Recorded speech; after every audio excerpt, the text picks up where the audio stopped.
Take the exit on the right toward I-90 Toll West, then keep left.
Keep left toward I-90 Toll West.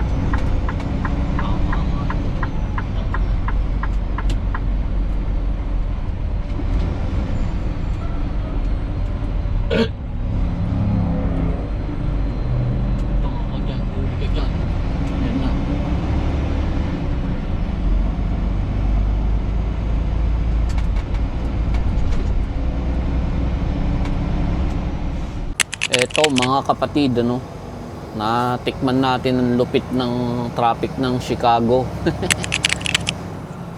Well, ang dami ko pa kasing driving hours, ano, nag-decide na ako na mag-push through, no, kahit alam ko na rush hour ngayon. Pinasok kong Indianapolis, ano, tsaka itong Chicago. Ito yung may mga ano, traffic build up.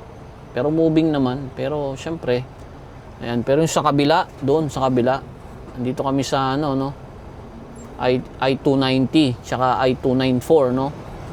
Oh, talagang terrible. Wala tayong magagawa. Paglampas naman nito ng Chicago bukas, Mall 1 na, no. Mall 1 na tayo all the way to Wisconsin, and then Minnesota na, no. Mall 1 na. So ikot tayo dito, kakanan tayo sa 290 West. Buti may mga signboard, ano.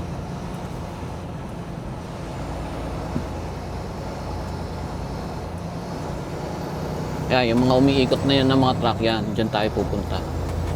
So medyo nakatakas na tayo dun sa ano, hindi ko na videoan na yung ano, sobrang traffic, pero meron akong kopya dito sa GoPro kasi nalobat ako.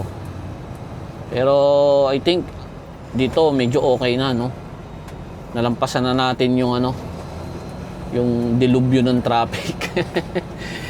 Isang subscriber natin, si brother, ano, yung taga Chicago, no, masasabi niya lang sa akin sa comment na wag akong dadaan dito, no.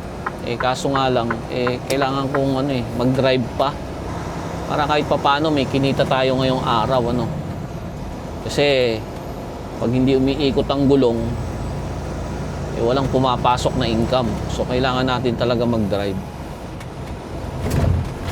Konti pa lang ang ating driving hours, driving miles sa araw na to, dahil halos lahat ng oras natin naubos sa pag-pick up, then pag-secure and tarp ng ating load. Kaya drive pa tayo ng konti. Pag may madaanan tayo dyang rest area, total maaga pa naman, I think meron pa tayong aabutang space, then mag-shutdown na tayo for the night.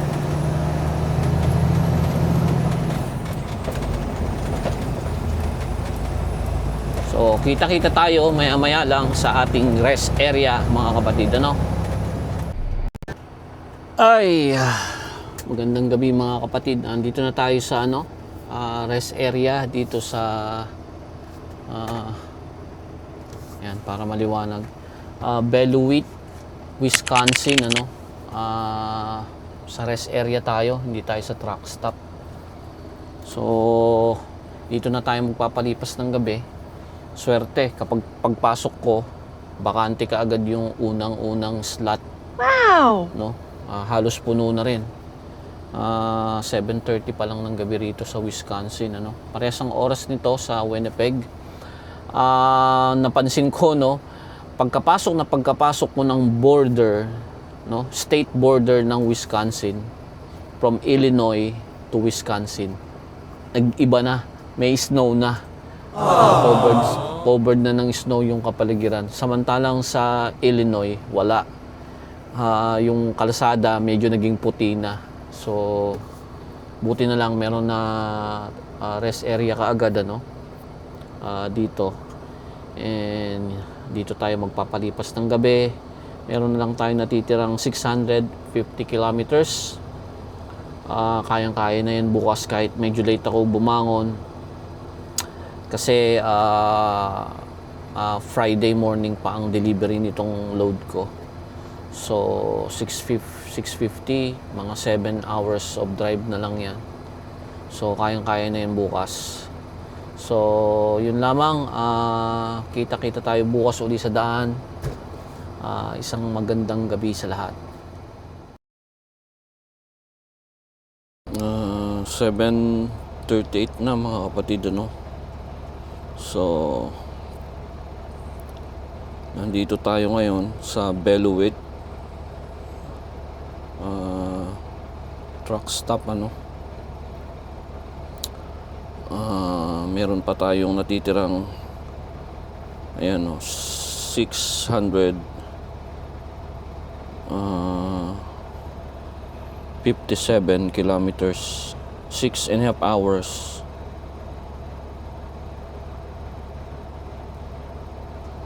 At yan, bali Wisconsin na, boundary ng Illinois at Wisconsin, all the way to Minnesota tayo. So ayan, Wisconsin. Kahapon dumaan tayo sa Chicago, and then Indianapolis, na traffic tayo dyan. And then from here hanggang sa Minnesota sa delivery natin, aabot pa ng 7 hours. So ayan, so Wilmar to. Ayan, Wilmar, Minnesota. Then after nyan, sa Crookston, Minnesota naman ang ating reload pabalik ng Winnipeg. So yun pang ita-travel natin ngayon. Mag-start na tayo. Samahan nyo ako ulit sa biyahe. Isang magandang umaga mga kapatid. Putan lang natin ng mabilisan ng truck natin,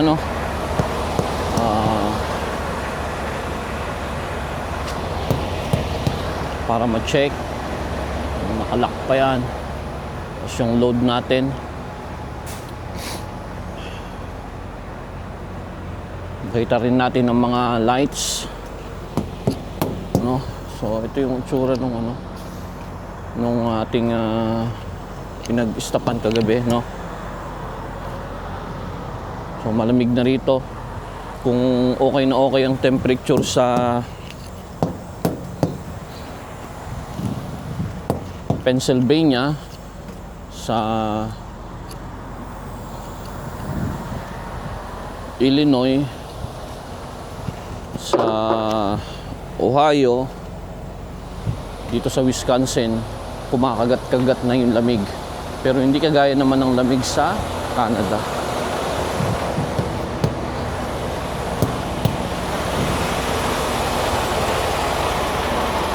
So yan, may snow ka na makikita.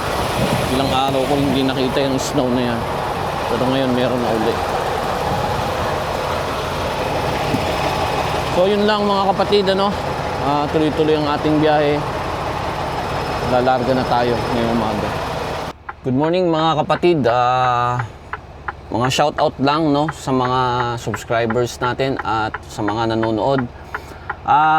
Unang-una kay kapatid na Johnny Rayos 888. Ingat palagi sa biyahe bro, watching always from Lipa City, Batangas.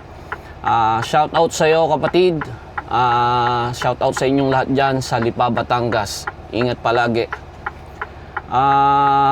Shoutout din sa isang idol natin ano, na truck vlogger din dito sa Canada, kay Idol Kaloy Rivera. Subscribe nyo siya no. Meron siyang YouTube channel. Search nyo lang yung Kaloy Rivera. Ingat buddy sa kalsada.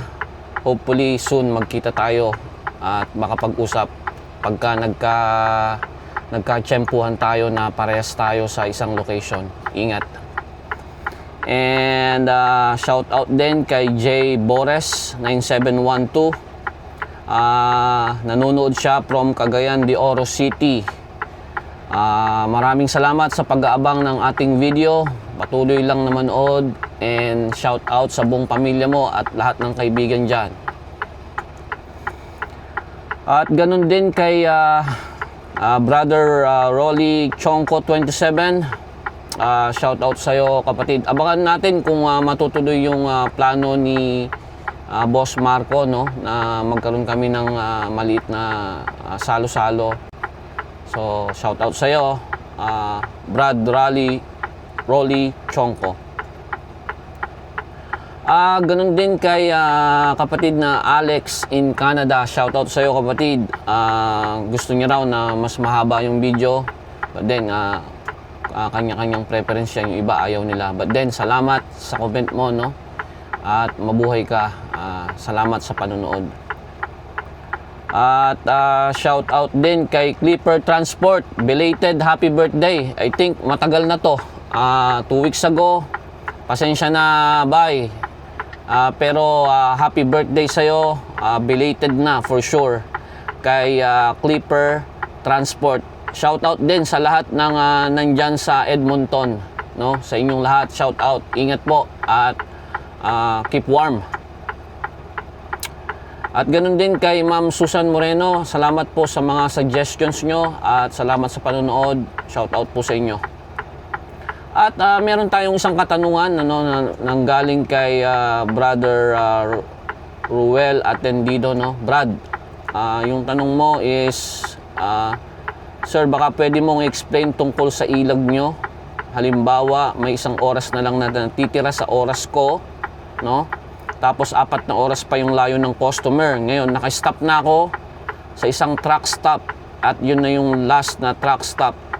Ano ang gagawin ko sa 1 oras na naiiwan sa ilag ko? Salamat sa question kapatid.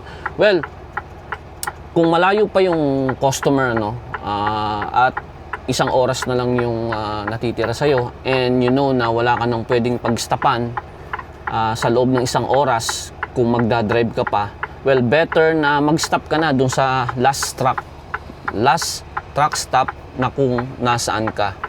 Wala namang magiging problema dun sa 1 oras na naiiwan ano? So it doesn't matter kung 1 oras, 2 oras pa ang naiiwan sa'yo. Ang napaka-importante lang is wag kang sosobra dun sa driving hours na allocated para sa araw na yun ano?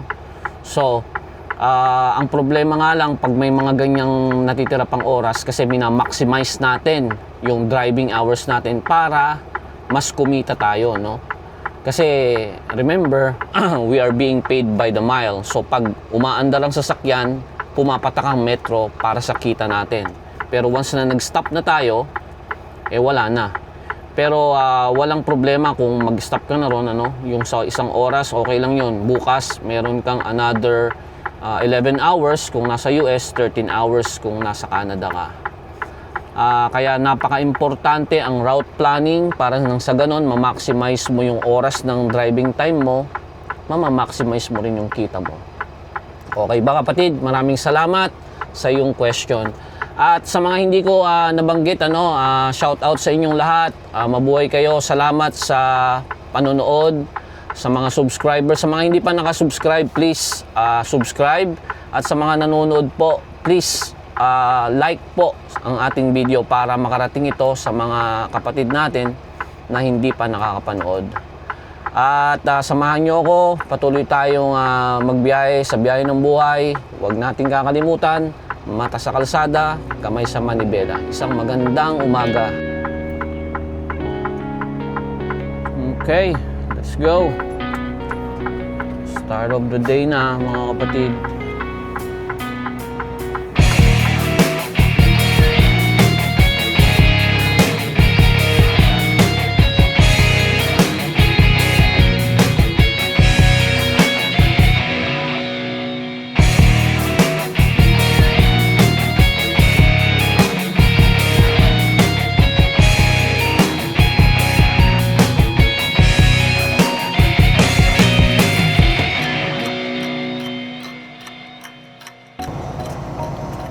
So yung mga truck na yan na nasa gilid, yan na yung mga kagabi na late na nag-park dito, no? Wala na silang maparkingan.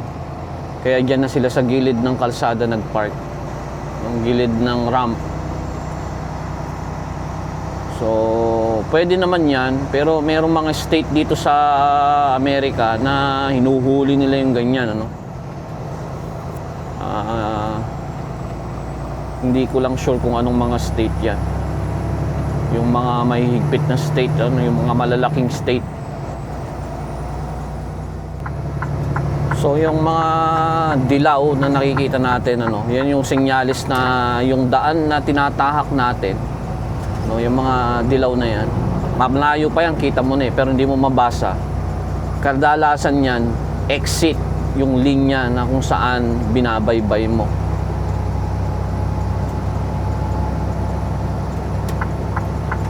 So, maigi na lumipat ka kaagad and then kung okay na uli, balik ka. Kasi baka mamaya may mga design ng kalsada dito na may exit na yon, mahirap ka nang bumalik sa kaliwa. Pag hindi ka pinagbigyan, masushoot ka ron.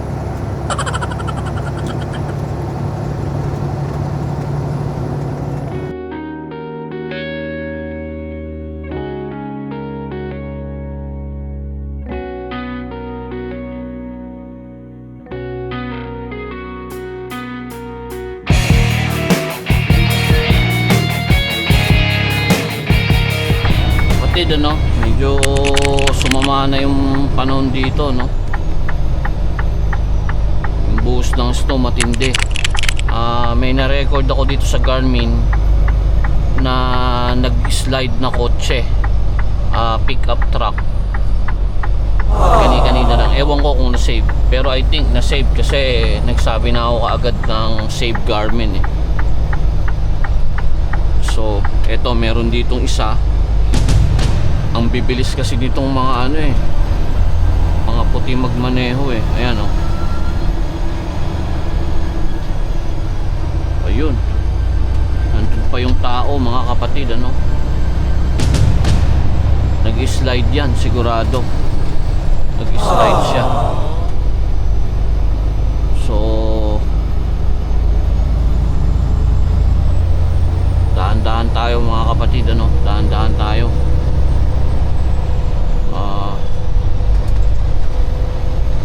Kung gaano kaganda ang temperature sa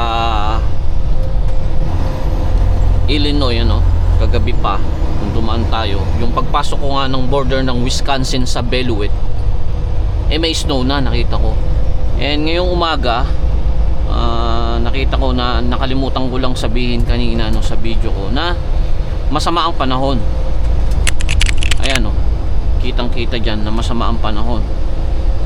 Yung color na yan nagsasabi na yung mga area niyan ay bumubuhos ang snow, ano? Bumubuhos ang snow ngayon. So kailangan talaga natin mag-ingat. Yan ang dadaanan natin. Hindi naman tayo nagmamadali, kagaya ng sabi ko, 650 kilometers away lang tayo. And meron tayong 11 hours para i-drive yan. So pilitin ko lang makarating sa truck stop dito sa Flying J, then mag-stop muna tayo doon kesa naman na makipagsapalaran tayo dito, no? Kasi hindi mo pa rin dyan may iwasan yung mga four-wheelers na mabilis pa rin magmaneho, no? So kagaya ng na-record dito, hopefully na-record niya, no, para makita natin na merong slide talaga, buti hindi siya bumaliktad. Nandito ako sa rightmost lane, nasa leftmost lane siya, umikot siyang ganun, nag 180 degrees yung ano niya, yung kanyang pick up truck, ano.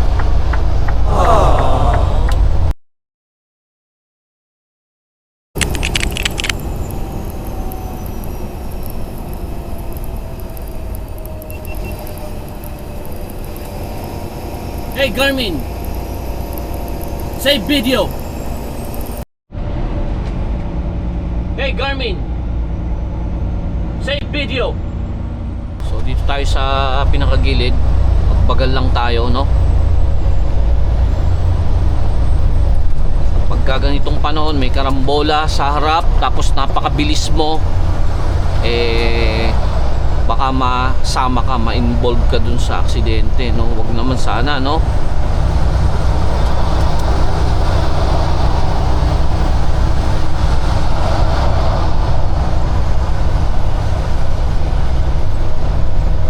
And yung temperature is -4 lang, ano? So nagsasabaw yung ibabaw niyan pag nadadaanan ng yung ibabaw ng kalsada, pag nadadaanan ng mga sasakyan, kaya napakadulas niyan.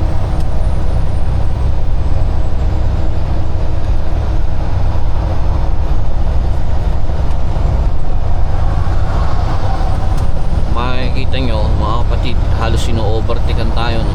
Sumasabay naman tayo hanggat sa makakaya natin. Lang tayo, nagbibigay lang tayo ng malaking distansya sa sinusundan natin, ano? Even yung nasa left side natin,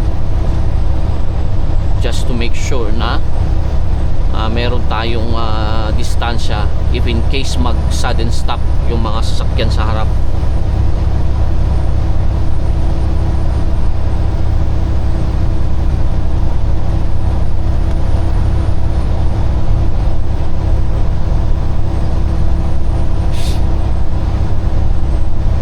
If I need to shut down today, magsha-shutdown tayo, no? Hindi tayo makikipagsapalaran since maliwanag naman, ano, at wala pa ako masyadong nararamdaman na dulas, magdadahan-dahan lang tayo.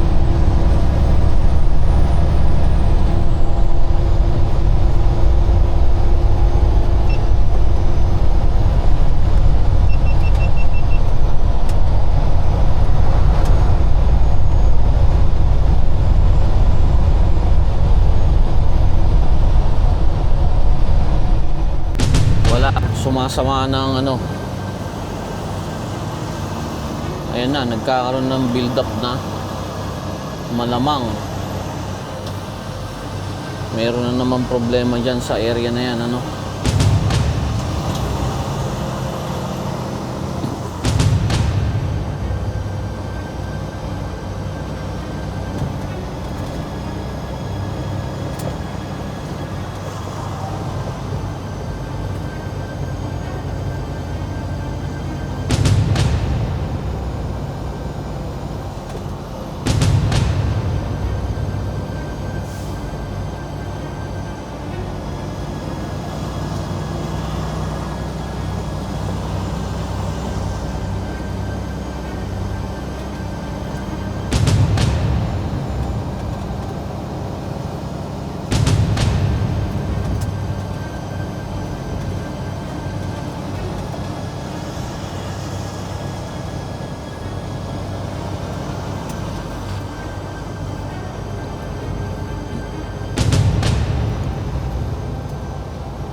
So nagbagal na ako mga kapatid, ano, just to be safe lang. And inactivate ko na yung hazard ko para malaman nila na may mabagal sa linya na to. Kasi mahina na yung ano eh, mahirap na yung visibility kung may karambola dyan at mabilis ka.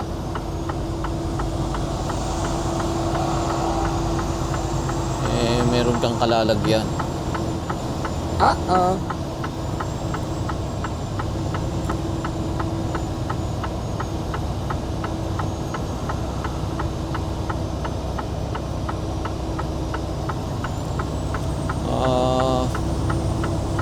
Pilitin lang natin makapunta sa truck stop, then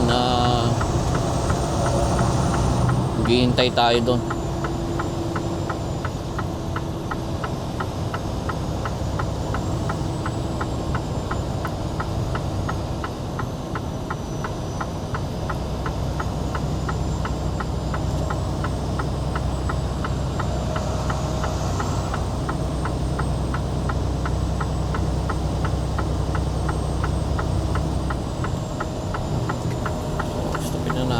Total, marami naman na sa likod ko na ano, para hindi tayo makapagbigay ng false ano, signaling.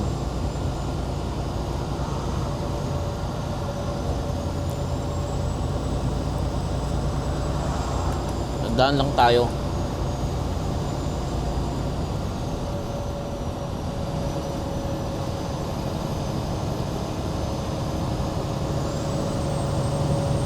Tayo nagmamadali. Hayaan nyo yung iba na magmadali sila. May nahabol sila.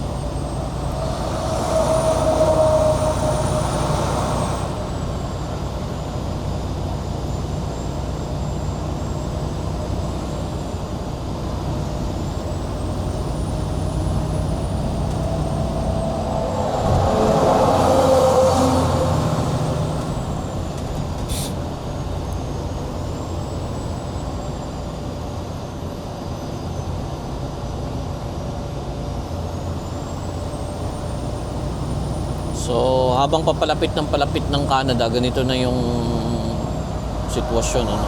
Maraming snow, no?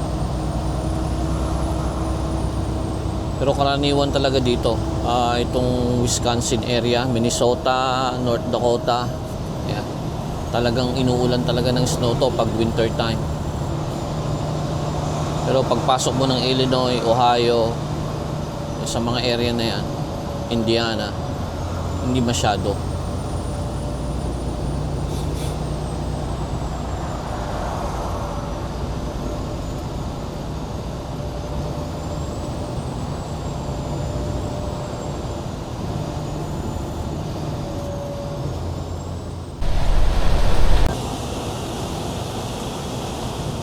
So dito muna tayo mga kapatid, ano? Papaano tayo dito? Papahina tayo ng ulan. Ay, ng ulan. Ng snow. May ano eh, winter warning ano ang Wisconsin eh, no? Kunti pa lang na drive natin, siguro mga less than 200 kilometers lang.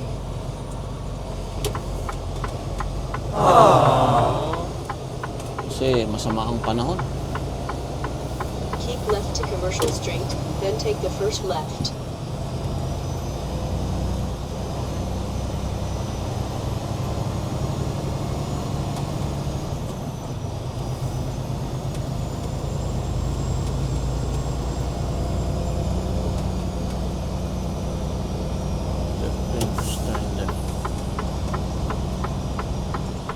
Turn left on Commercial Street.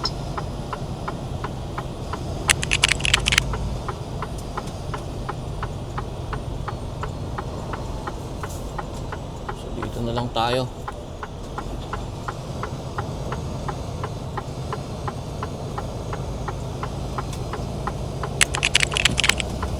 Arriving at Pilot Travel Center on the right. At least nasa pilot tayo, no? Fuel muna tayo bago tayo mag-park. Please drive to highlighted route.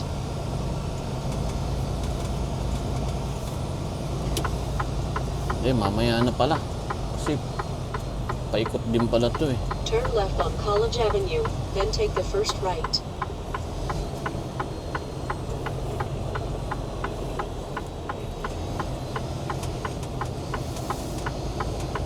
Tayo nang pwede natin pag-parkingan dito. Puro reserve parking tong nandito. Pero hindi naman tayo magtatagal dito eh. So dito na lang tayo mag-parking ito sa mga ito, samahan na to. Tapos mamaya na tayo mag-diesel pagpapalis na tayo. Marami pa naman tong diesel natin.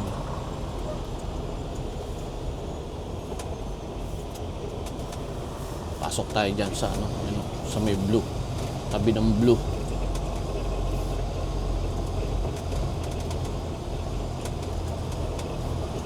Ayan. Tayo dito. Dito na tayo ngayon. Mag-stop for the meantime.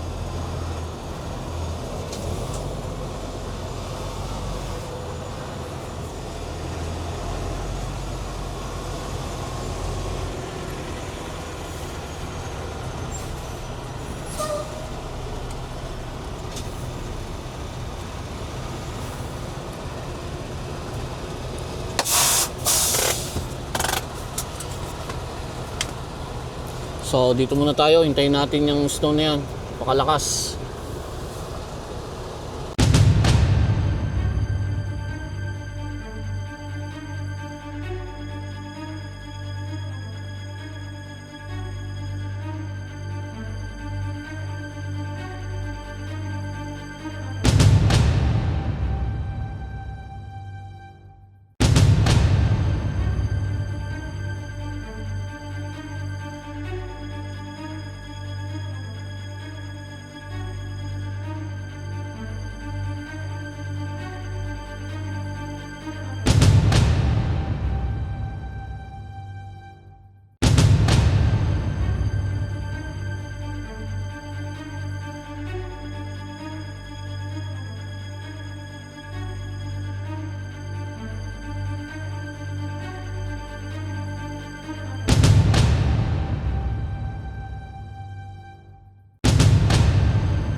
Minneapolis, mga kapatid,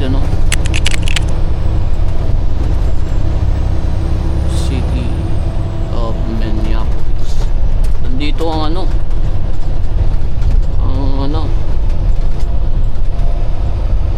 nga bang to? Timberwolves ba? Minnesota, di ba? Minnesota Timberwolves, dito sila sa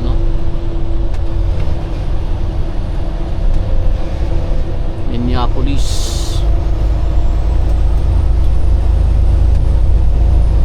Ay nako, dapat pala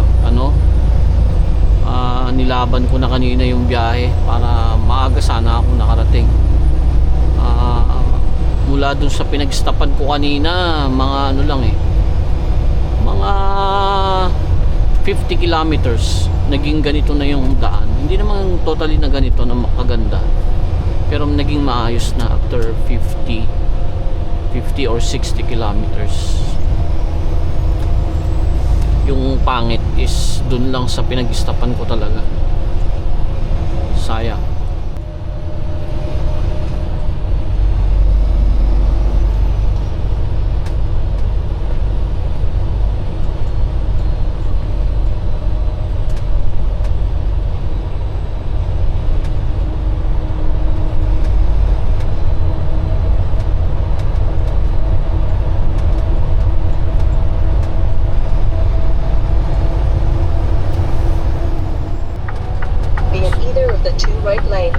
then take the exit to I-394 West. 394 West 231A exit. Ito yun, 394 West. Okay. Oh, ganda nung church, di ba? Ayan o. Wow. So I think, yeah, paikot to, paikot. In 400 meters, keep right to I-394. R394 I394 pala. So pajikot-jikot lang ano natin, baka may Clear of the two right lanes. of the two right lanes.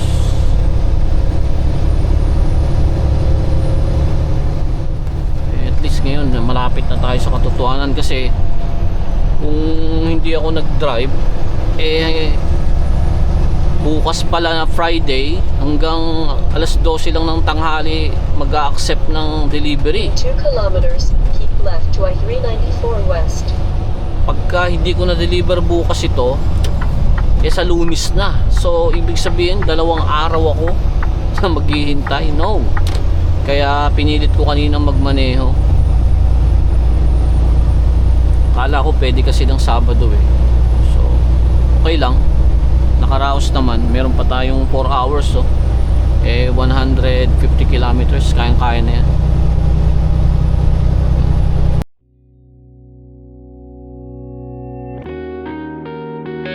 Good morning mga kapatid. Dito na tayo sa pagdadrapan natin itong load natin sa Minnesota, Wilmar, Minnesota. Wait lang ako, nagsapatos lang ako kasi hindi ako nakasapatos. Medyo malamig dito, -17. So mag-a-untap na tayo dito. Bilisan natin ng konti kasi ayan. So makita nyo yung itsura ng ano ko. Basagin muna natin yung mga yelo. Kagabi nakalimutan kong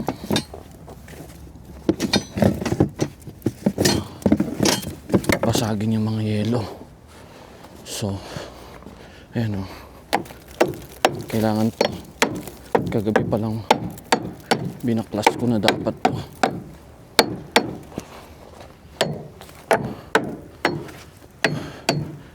Nakalimutan kong anuhin, namuuna yun. Tignan yung mga yelo sa ano.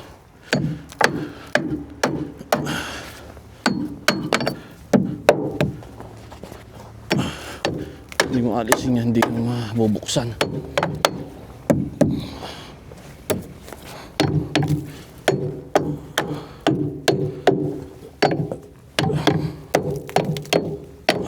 Oh, tignan nyo yan, no?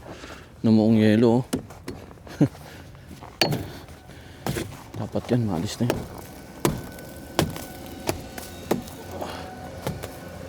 Kasi pag nalaglag sa daan yan, makaka-aksidente ng kotse yan.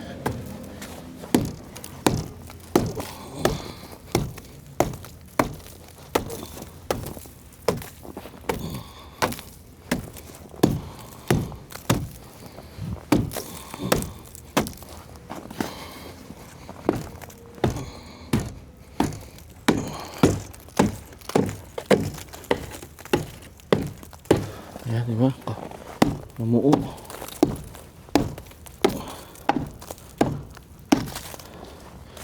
Pag nalaglag yan sa daan, sira ang ano ng kotse dyan, yung bumper niya sa harap.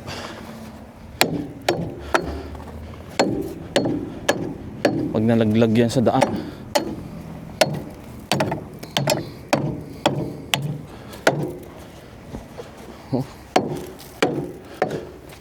frozen, di ba?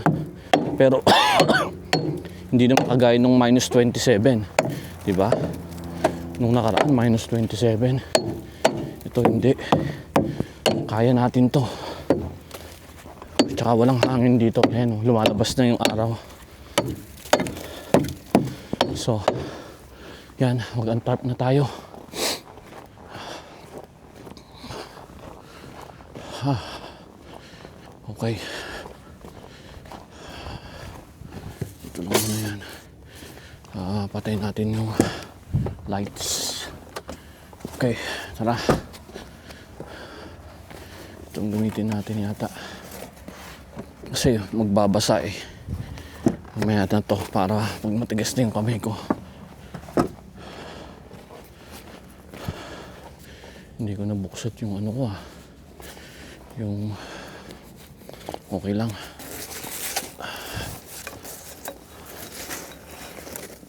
Lalamig yung truck ko sigurado.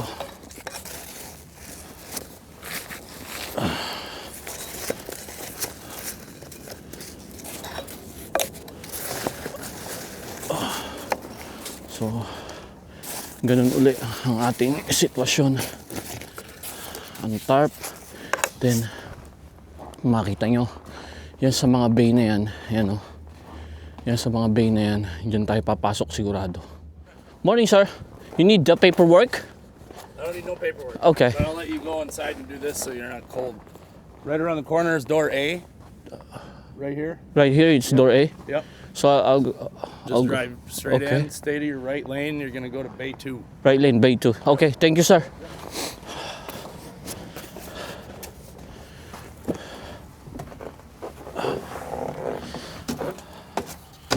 Ayun, mabait sila. Pinapapasok ako sa loob. Okay. Pinapapasok ako doon sa loob.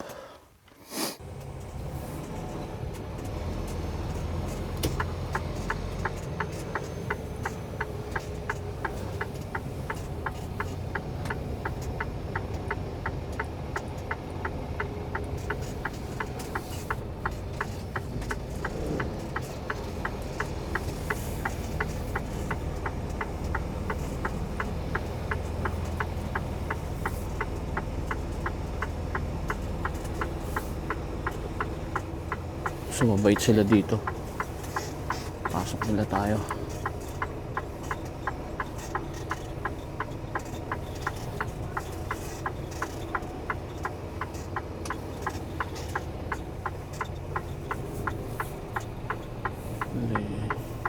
Dito.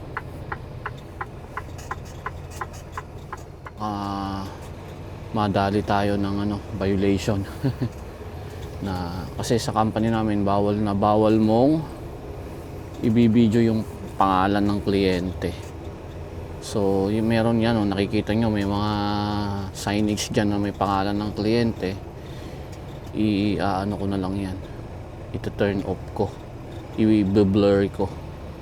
So yun lang, mag-unload tayo dito mga kapatid. So babalik ako mamaya, mag-untarp muna ako. So ayan mga kapatid, ina-unload na ako. Kung makikita nyo dyan, yan yung crane. Ayan, gumagalaw na yung crane. Dito ako ina-unload. Hindi ako pwede nga lang daw mag-video dun sa baba, dito lang ako sa truck ko. And then wag ko daw videohan yung mga name ng company, at kung ma-video ko man kailangan i-blur ko. Yun lang naman, hindi naman daw bawal basta wag ipapakita kung anong klaseng company. So yan. So ayun, ina-unload na ako. Ayun, ina-unload na ako. So tayin ko lang yan matapos, then okay na, good to go na tayo. Good afternoon mga kapatid. Heading tayo sa ating pickup. Crash cars dito sa Crookston, Minnesota. Itong load na to is pabalik na ng ating yard sa Winnipeg. Hopefully maayos kaagad yung clearance, ma-clear kaagad yung load ko para makatawid ako ngayong gabi pabalik ng Winnipeg, pabalik ng Canada. Malapit na lang tayo sa sa border, Parang from Crookston hanggang sa border is around 200 kilometers. So hopefully maayos lahat ang load natin ngayon, para mamayang gabi makauwi na tayo sa bahay. So yun na yung yard, yan nakikita nyo maraming mga mga sirang mga equipment, mga truck, mga kotse. Ayan o. May mga ano, Turn combine. left on 210th Avenue Southwest. Kung ano-anong mga ano, ayan o. Kung ano-anong mga scrap, ano. So, pag kukunin natin dito, crash cars. So, pinagpatong-patong na kotse yan.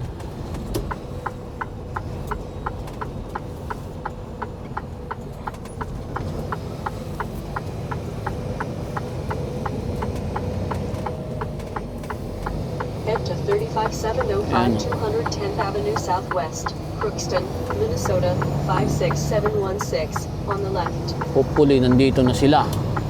Sinabi ko, 3:30 oh. Maaga pa ako ng 12 minutes. Ayun, may umuusok. So, nandyan na sila, sigurado. So, yan. On the way na tayo sa Winnipeg, mga kapatid. Ano? Kapapasok natin ng North Dakota. Ewan ko kung anong bayan nito. Or anong town ito ng North Dakota. Turn right on North Washington Street. So, magta-turn right tayo dito. Grand Forks, diretso. Grafton, sa kanan.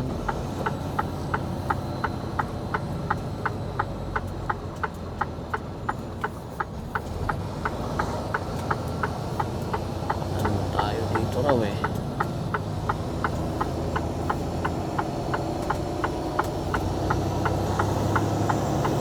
Alala na kung kumanan ako 6 dito. kilometers. Take Alam the ko, dumiretso. exit on the right to I-29 North.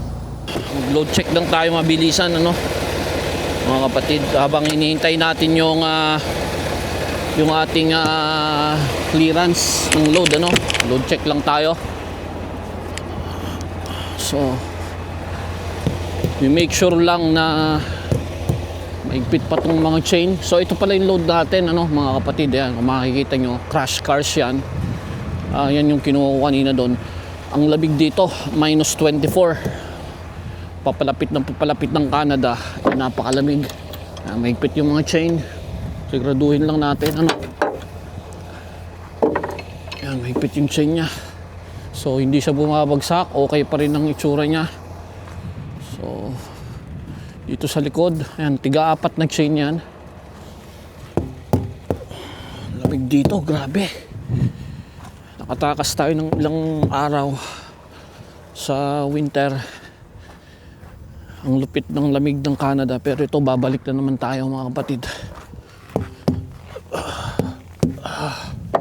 So, mahigpit yung mga chain. Siguraduhin lang natin. Yan, hindi lumuwag yung mga chain. Or else baka bumagsak yan. Ito, mahigpit din yan. So, yung ating load. Papasok na tayo ng Canada. Hinihintay ko lang yung clearance ko, no? Chinecheck ko online. Maya-maya lang yan. Maki-clear na yan. Then, larga na tayo. Papasok ng border dyan sa Emerson, Canada border. So, yun lang, mga kapatid, ano? Sobrang lamig. So, kita-kita tayo mamaya doon sa board. Ayan, mga kapatid, ano, dito na tayo sa Emerson, Canada border, papasok ng Canada. So, naghihintay lang tayo. Meron pang dalawa na nauna sa harapan natin.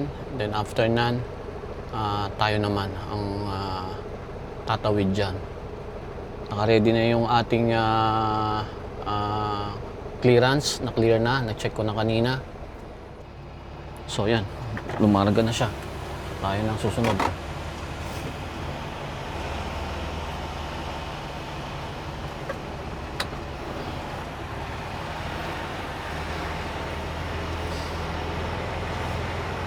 Turn left on Highway 29.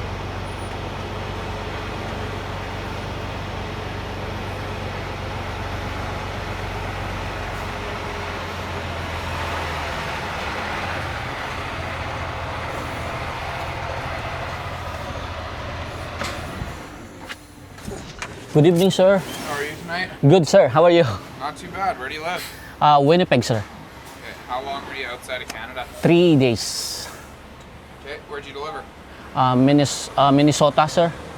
Wilmar. Okay, and then where'd you pick up? In Ontario, sir. What are you hauling today? It's crash car, sir. Okay, where's it going to? In our yard in Winnipeg, sir. Any firearms or weapons? No, sir. Alcohol or tobacco? No, sir. Any sort of shopping while you were in the U.S.? I did not go shopping, sir. Yeah, but no groceries, No, no, sir. anything like that? No, sir. Packages or parcels picked up? No, sir.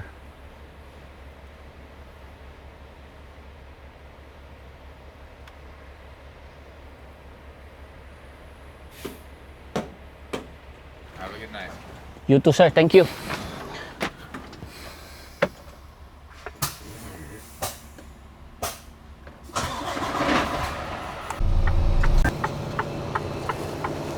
Ito na.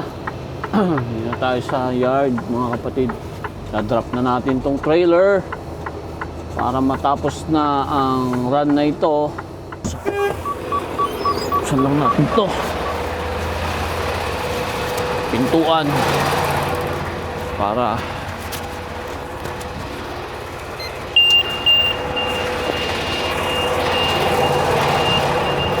merong isang truck driver na